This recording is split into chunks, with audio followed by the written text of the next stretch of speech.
Thank you, Excellency, for speaking to us. Thank you, Amma. Thank you. Thank you for having me. Thank you. I'll start by asking you, you are present at, it's your first visit to Madhya Pradesh, Bhopal, and your first appearance at Madhya Pradesh Invest Summit. What brings you to Bhopal? What are you looking at here? Well, thanks, Amma, for having me.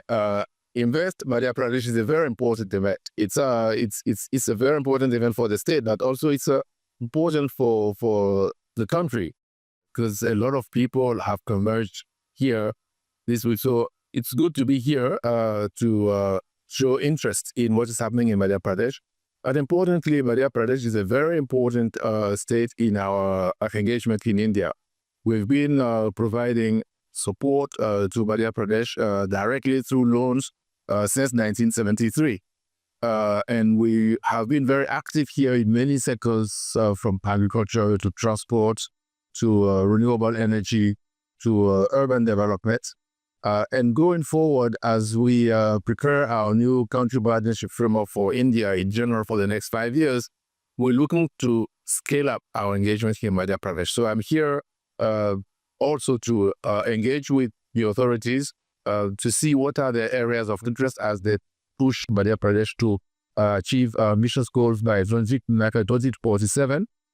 I'm here to find out how we can work together to support this broad agenda, bringing the World Bank Group, including the International Bank for Reconstruction and Development, but also the International Finance Corporation, as well as the Multilateral Investment Guarantee Agency, to support this ambitious program for Madhya Pradesh. So you had a meeting with the Chief Minister and the Chief Secretary as well. What are the areas? Where are they seeking cooperation from what bank in terms of aid, loans, or other assistance? Which are the sectors that are being targeted right now? So we talked about a number of areas where they're interested in. I should say a few areas, because we were quite selective. We are not at the stage of preparing loans yet in those areas, just to be fully transparent here. But I know that a lot of interest from the Chief Minister and the Chief Secretary in the following areas. One is renewable. Renewable energy. In Madhya Pradesh wants to be one of the leaders in India in renewable energy, because it has land space and also, frankly, it has evidence that it can succeed in this area. We talked about the Rewa project, for example, which the World Bank Group financed through the shared infrastructure that the investors needed to come and invest in the solar park. And also we work with the government of Madhya Pradesh to find off-take agreements. And with these two elements of support, we were able to attract a lot of private investment in the solar park, including through the IFC as well. So there is a interest on the part of the authorities, Chief Minister, to do more in that space, including in routine solar, for example, because Madhya Pradesh has a lot of water bodies, so we could use them in addition to the land to also invest in solar. Another area that we talked a lot about is municipal development, where we do have a project actually under implementation, where we have been able to provide through the project water supply and sanitation access to 400,000 people. Another 170,000 people will be added to these connections. And we're working with in 30 ULBs in 9 fairly large cities. And what we discussed with the CM and the CS today is to take it to the next level and support large cities like Bhopal and Indore as growth hub. The government of India is wants this urban development to really be a big contributor to the growth agenda for Viksit Bharat. And cities will have to play a very big role. So in Madhya Pradesh, there are about 9 big cities. We talked about a couple, but there are others, the Ujjain also, which could play this role of being source of growth, being growth hub, connecting to industries, connecting to job sources of work and jobs. But we also want to work in mid-sized cities, Tier 2 and Tier 3 cities, to help them with cities management, cities governance, as well as investments that may not qualify for large PPPs, but they're equally important for the population. So these are 2 big areas we talked about: renewable energy and urban development. But we also mentioned skills as a big area of interest for the government. We also talked about nutrition as an area where more needs to be done because Madhya Pradesh has been very successful at reducing malnutrition. But there is an ambition to even reach developed country levels. So we heard the authorities, we heard their ambition. We will be working with them on this agenda as we did on the POSHA on Point Zero. So Madhya Pradesh is one of the states where the World Bank's engagement is among the least if we compare with other states. With these areas that have been identified by the state government for you, do you think that level of engagement will go up, and how much amount of funding can actually come for Madhya Pradesh in the near term, according to you? So I'm pretty certain that the level of engagement would go up. For us, what is really interesting and important is how we contribute to Madhya Pradesh's goals. If we can do that through sharing of global expertise, as we're going to do on March 22nd, we're going to organize a workshop on malnutrition or nutrition rather, bringing global expertise on what has worked elsewhere. If we do that without necessarily the loan being part of the conversation, it's fine because at the end of the day, what you're looking for is results and inputs. So our engagement is going to intensify, certainly in the area of knowledge sharing and bringing global expertise. Madhya Pradesh wants to learn from the best and bring the best possible frontier knowledge that you can find, say, in Japan or Germany or elsewhere, to the States, and we can help Goa. Now, how it will translate into financing and lending, at this point, I'm not able to say because it will depend on what the financing needs of the states are. It will also depend on whether they want to borrow from us or from other sources, which they have access to.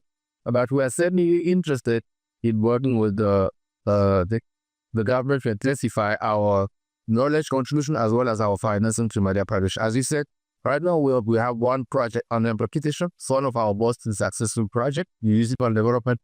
By the way, we also have a project that closed last year for municipal rural roads, where we co-financed with AIIV, and it closed as a highly satisfactory project. So whilst our volume of financing to Madhya Pradesh is not very high, it is perhaps one of the most successful portfolio we've had. So we can learn from that and maybe scale up. So all the areas I mentioned are areas of possible financing going forward, and it will depend on the needs of the government. So right now your financing is limited to $150 or $200 million. Is that number correct? Right now, our portfolio under implementation under the municipal development project is about $110 million. $110 million. That's the current project we have under implementation. But over time, since 1973, we have provided financing of the total of $2.6 billion to Madhya Pradesh in about 20 projects. It sounds a lot, but it's over a long period of time. Going forward, we could do, we could scale up our financing, but I'm not able to give you a figure because, as I say, it depends on what the government of Madhya Pradesh wants to borrow from the World Rich Finance. What I know is that they're interested in working with us in many topics, that are very important for the state. But we value and they value our knowledge input as much as our financing. So in some cases, they'll choose knowledge. In some cases, they'll choose finance. Some cases, they'll choose both. So before I let you go, a couple of questions on overall India. So what is the exposure that World Bank and its World Bank Group has in terms of financing to the country as a whole per se? And do you think that can go up in the near future? So because of the context in which you're speaking today, I'd rather focus on Madhya Pradesh really. But at another time, I will be happy to sit with you to talk about our engagement in India overall, because there is a lot that we can share and discuss and maybe get your perspective on how we can do better. But what I can say is that India as a country is our largest client globally, and we're very proud to be in that position. We would like it to continue. We would like India to continue being our largest client. But as I said, in the case of Madhya Pradesh, we're also emphasizing a lot more our knowledge contribution to India. As India becomes an upper middle income country and a developed country, India will need our financing less and less, right? And maybe we'll need our knowledge input more and more because we're really connected to global knowledge, to cutting edge knowledge. So whilst in the short to medium term, I can foresee our financing to India to grow. Perhaps in the medium to long term, maybe that financing will phase down and be replaced with knowledge inputs. And on the financing side proper, you might see more financing from our private sector wings, IFC and NIGA, and less financing from the public sector wings because of the nature of development. As countries grow, the private sector plays a bigger role, and the government wanting to perhaps manage public finances or tightly will borrow less, which is actually a good thing.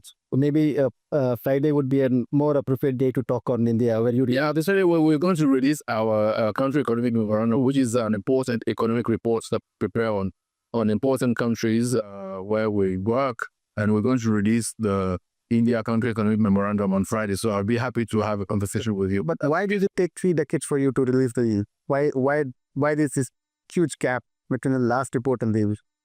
I think it goes back to the point I made earlier. I mean, there is no automatic connection, but there is a connection, which is that releasing this kind of report is emphasizing the importance of knowledge work. Yeah. So maybe in the past we've been focused more on financing and projects and not so much on sharing our knowledge. So we want to do more of both. Actually, we want to do more lending, but at the same time scaling up our knowledge work. So maybe the answer is that now we're putting more emphasis on knowledge. Maybe that's why we're releasing this year.